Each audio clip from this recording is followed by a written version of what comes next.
what up guys, it's Flark, and I have a pretty heavily requested pair of videos coming for you guys. This is going to be one for Frost, one for Unholy, regarding all the itemization and corruption changes as a result of this crazy 8.3 season. We've got buffs, we've got nerfs, we've got meta shifts, and of course we've got the vendor that a ton of people have questions about for me on the DK forums, DK Discord, pretty much everywhere they can find me. And I'm finally going to be addressing those questions now. So consider this the ultimate PvP guide from now until the end of the season for making the most powerful character I think of any PvP season I've ever seen. Of course, Shadowlands was very strong, but this is essentially twink level stats that should not be ignored. This is about the most powerful you can make a character in max level PvP, so let's take advantage of it. We're going to be going over everything that goes into this: itemization, stat weights, corruptions, essences, that all synergize to make one perfect build. And finally, we can give you that information for if you have any last season goals or late season CR pushes that you want to do before Shadowlands is released. But consider this the gearing guide for making a overpowered DK in BFA Season 4. And hopefully this will stay relevant until Shadowlands is released. That said, if you have any questions on rotation, on PvE talents, on PvP talents, situational choices, win to change from different PvP talents, rotation, gameplay, strats, please consult my original videos in the description below, as they will be still relevant, and the foundations and the fundamentals of the class have not changed. Just how you gear it has. So those will be my original guides. They're still current, and you'll get information on those. But now you have your ultimate build guide that you can use. Of course, people have been asking for this for a long time, so now I'm going to make it. The only reason it wasn't released a little bit earlier, like before the first vendor, is because I really cared about making sure the information was accurate and worked the way I expected it to work, that there are no stipulations that caused it to not be as obscene as I originally thought. Because it costs 5,000 echoes of Nyalotha to buy even one of these pieces, which means you're looking at about 30k for the full set. And if I had spent 30,000 of all your guys' echoes without properly knowing if this build was going to be as strong as I thought, I feel like that would have compromised a lot of the integrity of this channel, which means a lot to me. The integrity of the channel, because I try and get the correct information out there, and that would have heavily wasted both your time and your currency, and you might have missed something that you could have bought as a result of that. That said, I did get a chance to test it. It is completely insane, and now I get to share that with you. So without further ado, let's talk about the guide at hand. We've got 5 main things I'm going to talk about: itemization and stat weights, how to build your character; traits, because there are a few set in stone ones now that I'd like to talk about; essences, because those have changed as a result of the craziness; corruptions, duh, and a few minor updates to the guide as a result of the meta developing and getting to watch some high-rated streamers or tournament players test out this stuff. So, that's my introduction. There'll be timestamps below if you need to skip to a section that you personally care the most about. But let's get right into it. We've got itemization. That's a big one. As you notice, I have my character sheet up, and if I scroll down there a bit, you see some pretty interesting stats, I'm sure. That is going to spoil essentially what this whole guide is about, but let's not waste any time getting right into it. Versatility is a good stat. I know, right? In the first guide that I made, I had 2 stats that were worth stacking: verse and mastery, and I said they were pretty equal. That was when you could only get a few of the percent from all sources corruption, which I'll highlight on the screen right here. It says equip increases the amount of versatility you gain from all sources by 12%. That's obviously what I'm referring to when I say percent sources corruption. You could generally only get 3 of these or 4 of these if you were absurdly lucky, not 6 and not 7. This was because once you had 4, which I got, by the way, right in the beginning of the season, which was crazy, I kept opening them. Once you have 4 of them, what that means then is each additional piece not only has to have verse percent 12, it also has to be on a piece with versatility main stat on it. Generally, I needed to have a socket to make it better than certain pieces. And it would have to not be one of the 4 that you already had. The sheer odds of this means even somebody like me, who just works the RNG gods sometimes, got 4 of them and couldn't get another one every week from the beginning of the season till now, until the vendor came out. So if there was anybody in the game with 7 verse percent, I personally did not run into them before this change happened. I personally cannot think of one person who had it. Correct me if I'm wrong, but the odds of multiple people having it were microscopic. So because of that, my guide said, yeah, sure, go verse percent, go mastery percent. They're both going to be obscenely powerful, and they were. I also gave you a set of essences to use with them. Things have changed now. We have a vendor. This vendor allows you to create a gear setup that reaches a critical mass of versatility that makes it more valuable than any other stat. Versatility actually gains value the more of it you have, because defensive mitigation gains value the more of it you have. The closer to 100% mitigation, the more weighted each additional percent is. So as you get more and more verse, it becomes more and more valuable as far as the defensive mitigation. You won't get that from sims. That will not show up in a sim, because simming is for PvE damage. It does not show you how valuable the healing and damage reduction components are. So now that we've reached this critical mass point where I'm sitting here at a 26% wall, a 53% in stuns, which gets higher and higher as my procs and strife from conflict and strife stack up. Now that we have that critical mass, it becomes more valuable than any other stat. So, what I recommend, I know, I said mastery or verse. Now I'm saying verse.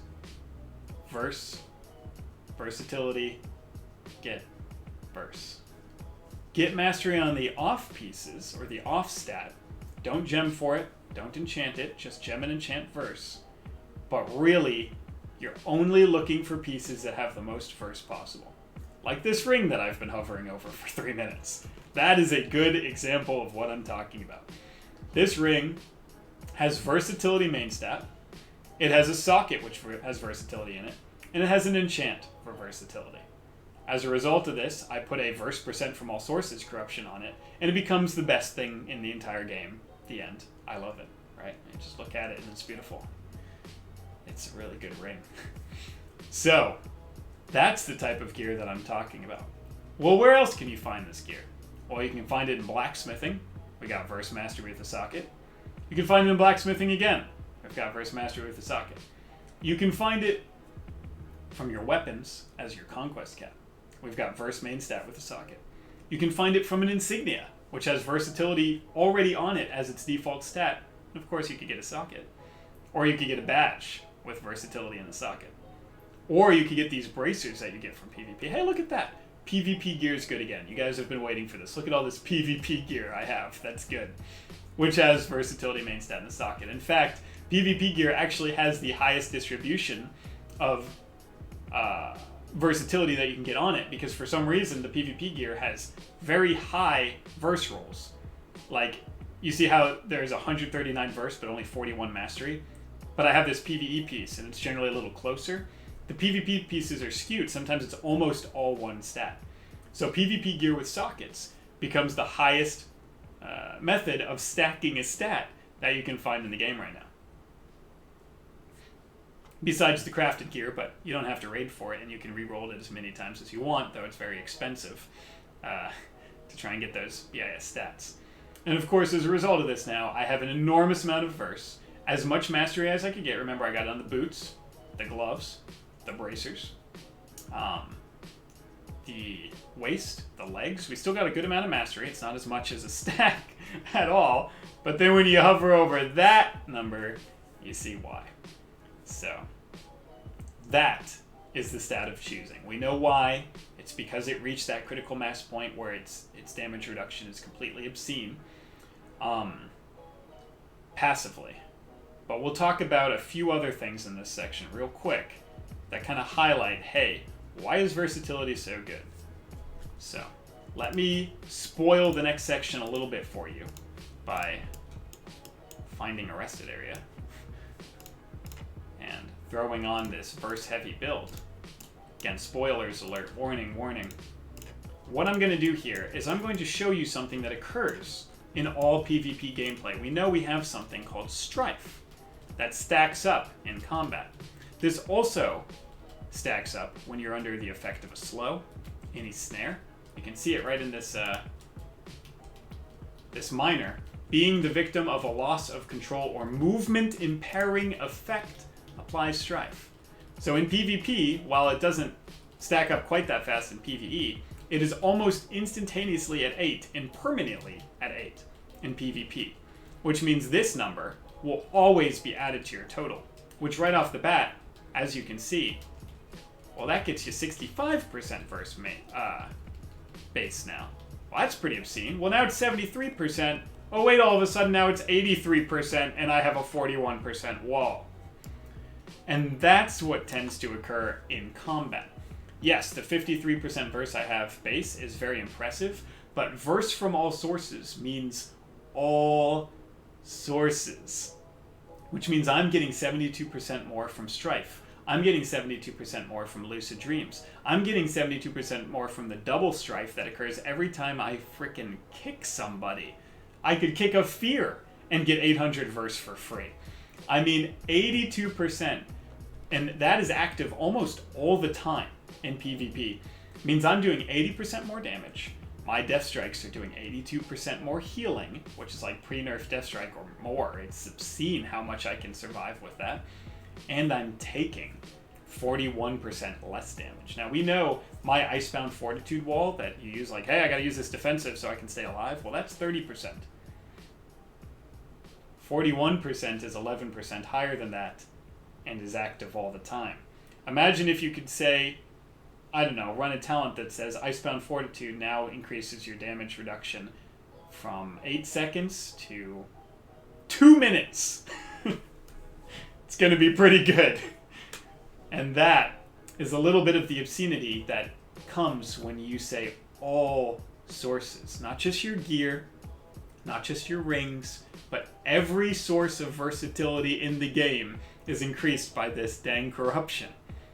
And Conflict and Strife Major itself just raises your percent by another 20% almost all of the time. But Conflict and Strife Major does one more thing. It says while you are stunned, the defensive benefit from your versatility is doubled. Now this is actually bugged against certain stuns, but against other stuns it's not. Like, I don't know, kidney shot. So if you're queuing into a rogue mage, and you have an 80% verse with your procs going up, and he presses kidney shot, that 80%, that 40% that was your damage reduction before, is now doubled in a stun to 80%. Which means now that kidney shot effectively allowed you to take 80% less damage. So if he kidney vendettas, you just gave yourself an 80% wall. I don't think I have to tell you how good an 80% wall is. I don't think I have to do that. I think you're a smart guy or girl, and I don't think you need that information. I think you can use the noggin and figure out why that's so good. So, scene. That is itemization. Versatility. It's obscene, and yes, I spoiled a little bit of essences and corruption talk in the future, but we'll get to those. But how do you get this? Badge. Insignia. Verse main stat weapons from PvP. Verse main stat bracers from PvP. The crafted ring. A great verse ring from PvE content. PvP verse boots. Also, there's a ring, by the way, from PvP content, so you really don't have to PvE. This is all PvP stuff, too. Crafted boots, or legs if you want them. Crafted waist if you want it. Of course, here's some PvE gloves. Can find versatility gear. Add sockets from the visions if you don't get lucky. Put versatility in the sockets. Put versatility enchants on. And that is how you itemize your character. Then you too can join the club of being completely immune to all damage and kidney shot. It's a good club to be in. let's go on. The rest of these sections are actually going to be a lot shorter and very defined because we've had a lot of time to get a feel for what's truly going to be the best. So let's talk about that.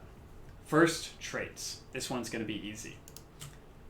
Look for Icy Citadel. Look for Frozen Tempest. Look for Heart of Darkness. I don't have that on my gear because I'm not a raider. Also, finally, look for Elemental Whirl, the inner trait. And look for Trade Winds. Why Trade Winds? It's mastery, not verse, because you don't have anything that procs versatility.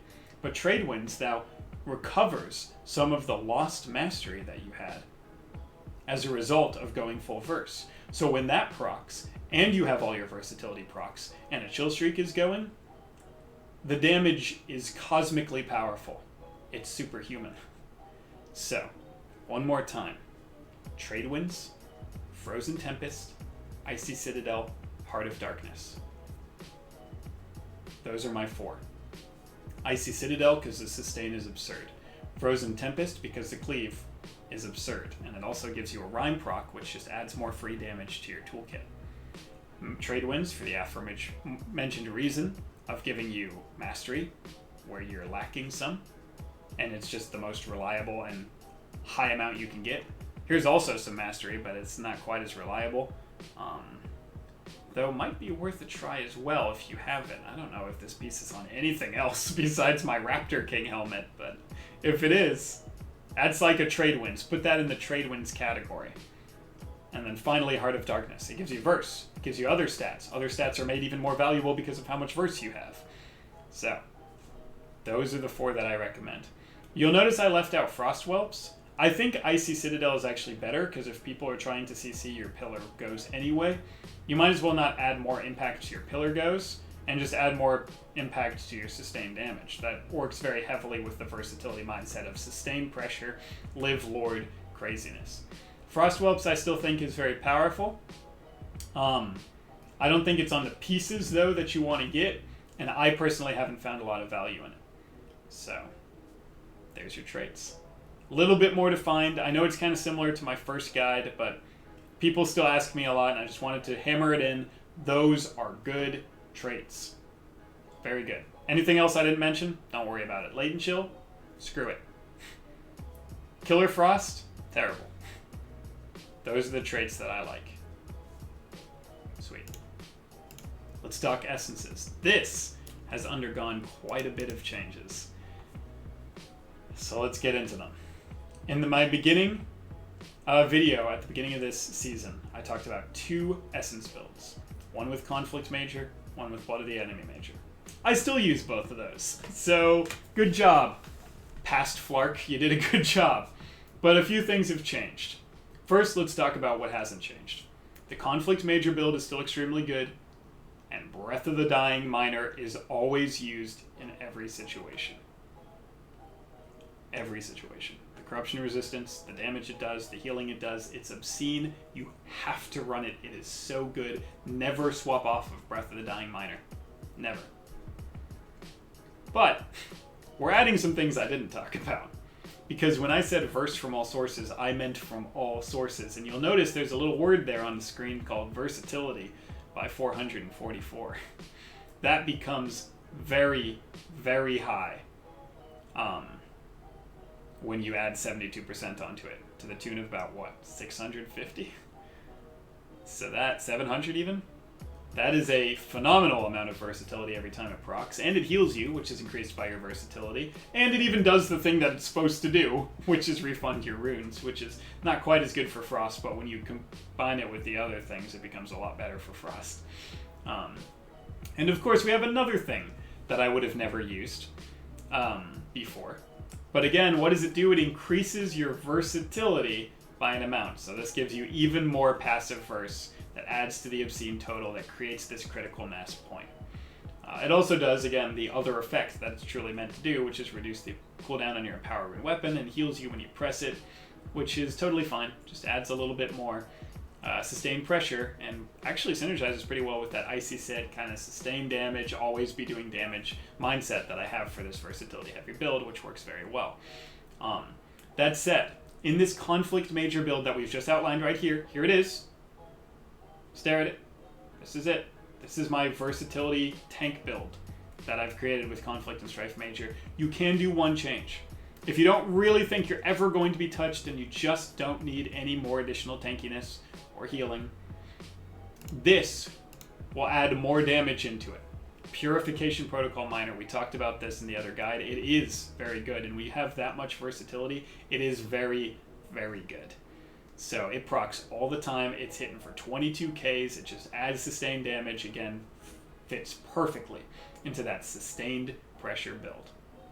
There are other miners that do that as well, like Crucible and Condensed Life Force. I have not seen the same results. They're just not as good as Purification Protocol in a 3v3 combat situation where you have multiple targets that it's proccing on. It adds up an enormous amount of damage over a fight. So, we take one last look at the Blood of the Enemy build, pop that in here, Conflict Miner, here it is. We've got Breath, which I already talked about, always going to be good. We've got Conflict, which is a no-brainer. And of course, we've still got the Lucid Dreams that gives you that proc versatility. All you're doing is you're swapping in Blood of the Enemy. With that, you switch over to Chill Streak, and you do the same setup we were talking about before. Empower, Pillar, Remorseless. Build up your pillar stacks with all these obliterates. Pop that on use badge.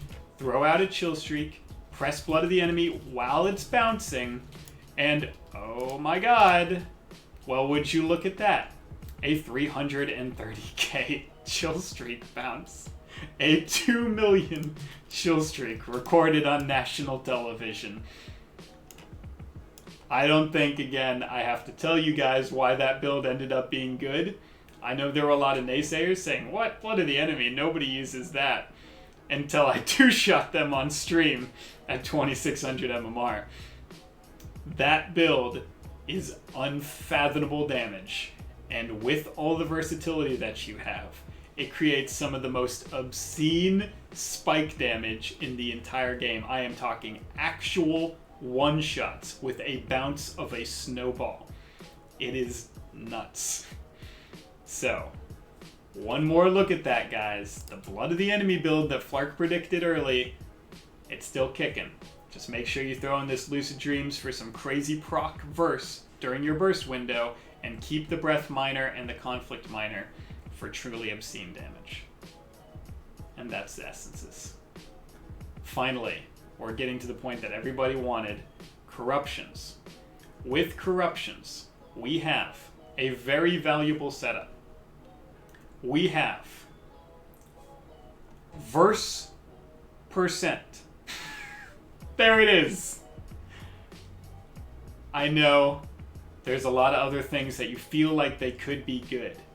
We've got the verse proc. We've got Tentacles that would do more damage. We've got Twilight Stars or Infinite Stars that would do more damage. We have Gushy Wounds that would do more damage, but it's nerfed by 35%. We have Mastery percent to complement your verse and have Mastery and verse. No to all those things. No. Bad. Stop it. Stop.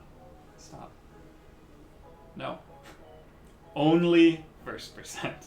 If you're going to run this build as Frost, which I believe that you should, remember things will be minorly different as Unholy, so check out that video if you wish, if you play that. But if you're running this verse percent build as Frost, the only thing you get is verse percent. Nothing else comes close. The more of them you have, the more value the next one gives. Which means if you have 5, the 6th one is better than the first 5. If you have 4, the 5th one is better than the first 4. So you're always looking for one more. If you have 5 verse percent, go find a 6. If you have 4, go find a 5th. That is what you're doing with your corruptions. Just look, and I'm doing it too.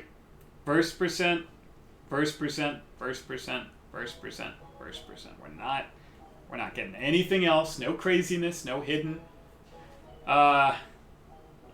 hacks in here. Just verse percent. And that's what you're doing. So the real bulk of this section is, well, how do I do that, right? The vendors come and gone. What should I do in the meantime? Nothing. Just farm echoes. Do your, right here, these bad boys. Do PvP. Get echoes from that. Do your emissary boxes. Get echoes from that. Do a Mythic Plus and get the cash and get echoes from that. Do the raid if you must. Get the echoes from that. The PvP cache also gives you echoes. Do your visions and get echoes from that. You will have enough of these. So when the next verse percent corruption vendor cycles around, you will be able to buy as much as you want. So do that. Save them.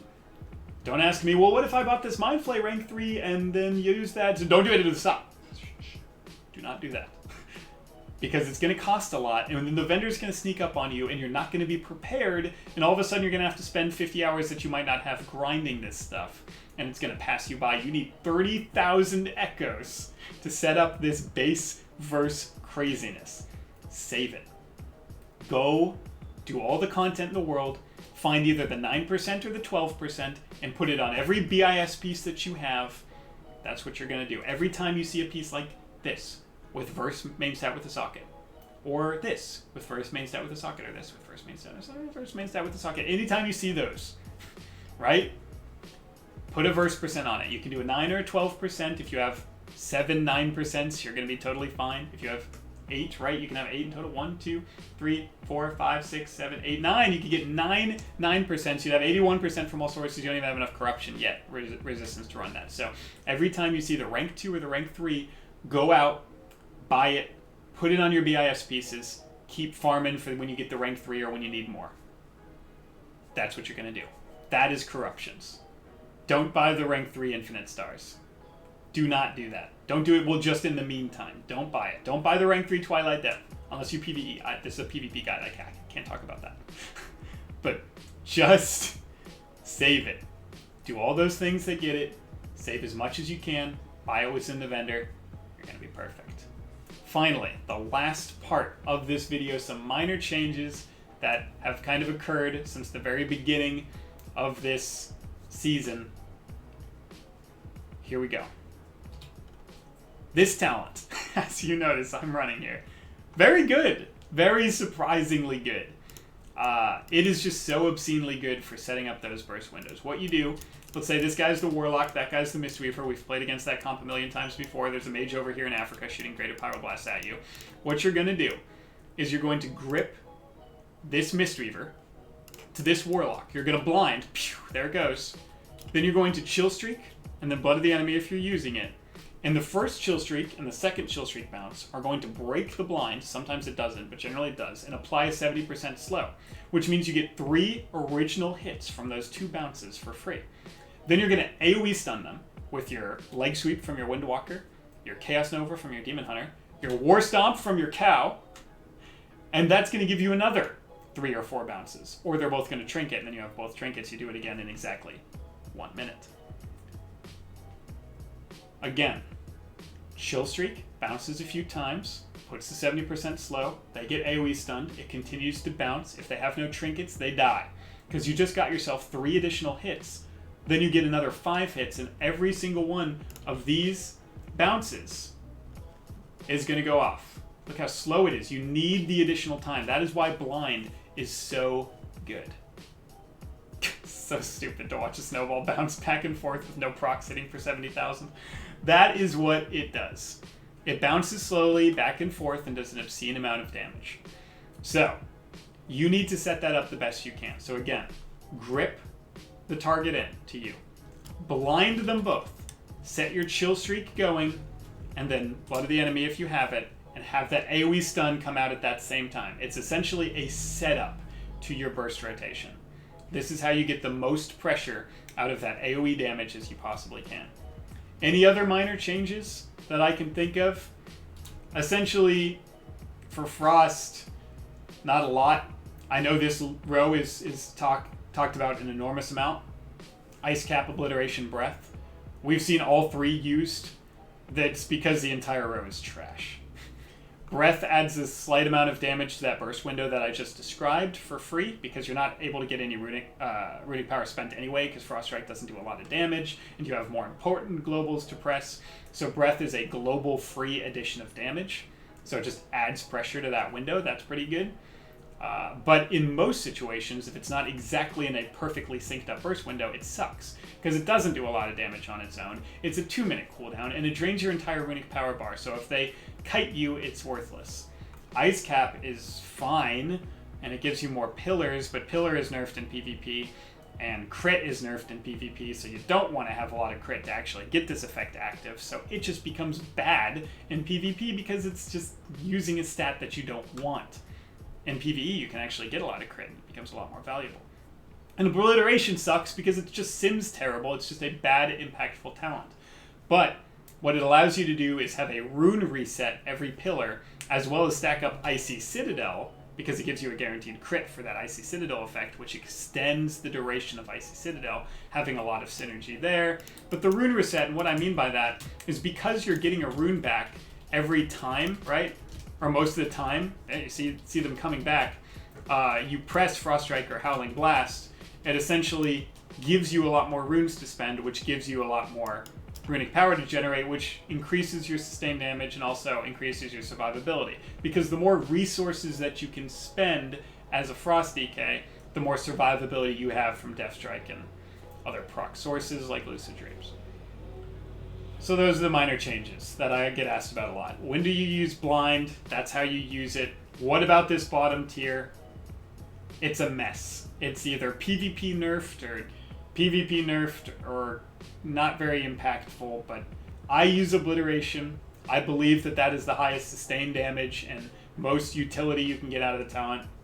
Breath is the highest one-shot potential because, again, it doesn't do much damage on its own, but it's just raw damage you wouldn't have had otherwise because you're not pressing Frost Strike, you're pressing Chill Streak, Blood of the Enemy, and Obliterate in that burst window. So it just adds more damage to that. And Ice Cap is just whatever. It adds sustained damage as well, but you never get enough crit to take advantage of it. And there you have it, boys. The video, the long forsaken video that is finally released that people have been asking me about for months. There you go. That is the craziest build. That is how I achieve 80% verse, 90% verse in crazy situations. I can get to 105 if I go over corruption, which is kind of funny. So once we get more corruption resistance, we'll be starting to see 110% verse. And that's how you build it. I hope you guys enjoyed. Feel free to go back and revisit any parts if it was confusing. I'll have timestamps below. Love you guys and enjoy this ridiculous season. Peace.